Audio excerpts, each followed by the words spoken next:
तुम्हाला माहित आहे समुद्राचा जो तळ आहे तो चंद्राच्या सरफेसपेक्षा जास्त मिस्टिरियस आहे। तर आपण बघूया की यात जगामध्ये काय लपलेलं आहे।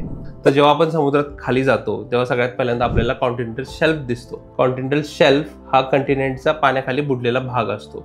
इथे सूर्यप्रकाश मुबलक प्रमाणात असतो, त्यामुळे फायटोप्लॅंक्टन्स बनतात आणि त्याबरोबरच इथे फिशेसही मोठ्या प्रमाणात असतात, म्हणून हे एक रिच फिशिंग ग्राउंड्स असतात। त्याबरोबरच नॅचरल ऑइलचे मोठे डिपॉझिट्स या एरियामध्ये सापडतात। यानंतर आपण जसं अजून खाली डेप्थ मध्ये जाऊ तिथं आपल्याला कंटिनेंटल स्लोप मिळतो। कंटिनेंटल स्लोपचा उतार हा जवळपास 2 ते 5 डिग्री एवढा असतो आणि कंटिनेंटल स्लोप म्हणजे कंटिनेंटच्या बाउंड्रीज असतात। त्यानंतर ओशियन फ्लोअरचा सगळ्यात मोठा जो पार्ट आहे 66% पार्ट हा अबिसल प्लेननी बनलेला असतो।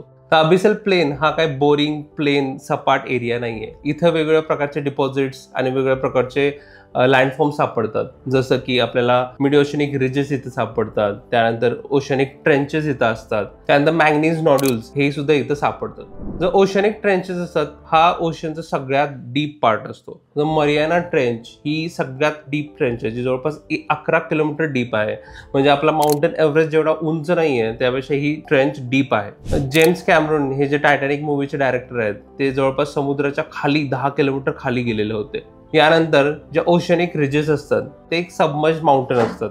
या माउंटेनचा टॉप जेव्हा फ्लॅट असतो त्याला आपण प्लॅटूज म्हणतो। जेव्हा हे माउंटेन ओशन सरफेसच्या वर येतात तेव्हा तिथं बेट बनलेली असतात, ज्याच्यावर ह्युमन सेटलमेंट्स सापडतात। तर नेहमी लक्षात ठेवा, पुढे जेव्हा कधी तुम्ही ओशन बघाल तेव्हा हा थॉट तुम्ही विसरू नका की ओशनच्या खालचं जे जग आहे ते ओशनच्या वरच्या जगा एवढंच अद्भुत आणि नवल करणारं आहे। थँक्यू।